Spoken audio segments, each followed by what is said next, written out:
e o Santo Boca Aberta.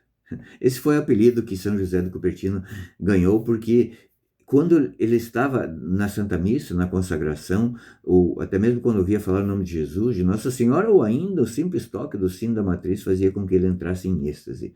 E ele ficava ali, de boca aberta, e tudo que ele tinha na mão nesse momento ele largava, né? Então por isso ele era considerado muito atrapalhado, foi rejeitado por várias congregações.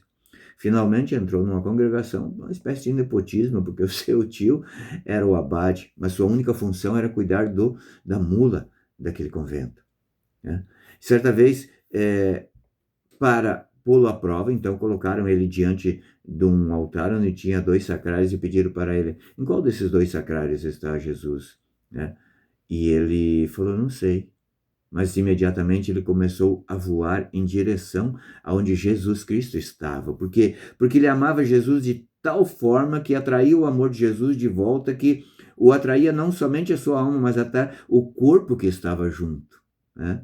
Esse é amor extraordinário de São José de Cupertino que nós temos que almejar todos os dias. Nós vemos nessa passagem que Jesus vai à festa dos tabernáculos, que está em João 7, a partir do versículo 25. Jesus está lá na festa dos tabernáculos, então eles começaram a se perguntar: mas esse aí não é o Jesus a quem procuram prendê-lo? Mas não pode ser Jesus, não pode ser o Cristo, porque nós sabemos de onde ele vem, nós sabemos, conhecemos o passado dele, né? Então, essas pessoas que estavam falando aqui, eles viram os milagres que Jesus fez em Jerusalém. Às vezes nós pensamos assim: mas se eu visse um milagre, eu teria fé. Se eu visse Jesus na minha frente, eu teria fé. Ora, Judas viu o milagre de Jesus por 3 anos e no fim o traiu.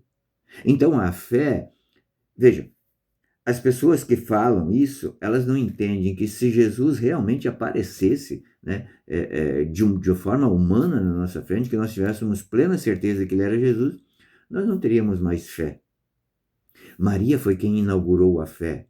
Tanto é que quando Maria Madalena foi ao sepulcro, estava vazio, correu para chamar os apóstolos, e foi lá Pedro e foi João. Maria não foi, porque Maria já tinha plena certeza que Jesus ressuscitaria. É preciso que nós busquemos na fé, na simplicidade de todos os dias, reconhecer Jesus. Jesus estava aqui nessa passagem diante dos judeus. Estava ali. Mas essas pessoas que eram tão estudadas, né, os judeus que entendiam tanto da lei, que seguiam tantos preceitos, né, não reconheceram Jesus.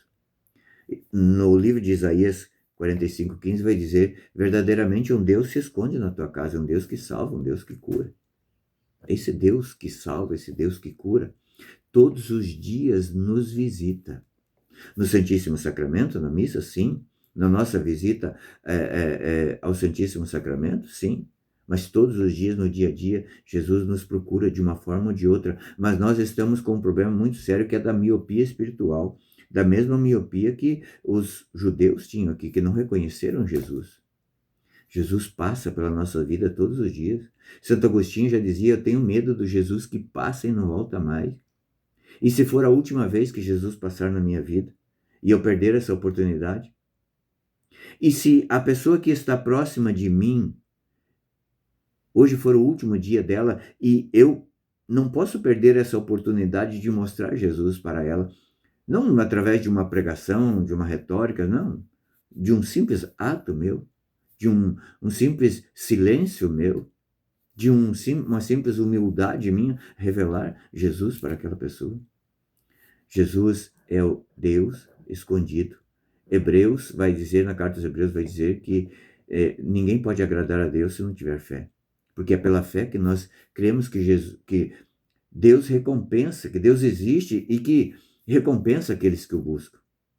Fique atento nesse dia de hoje. Jesus vai te visitar algumas vezes. Abra seus olhos espirituais. Alargue esse desejo no teu coração para reconhecer Jesus. Ele vai passar por você. Deus te abençoe. Olhos abertos.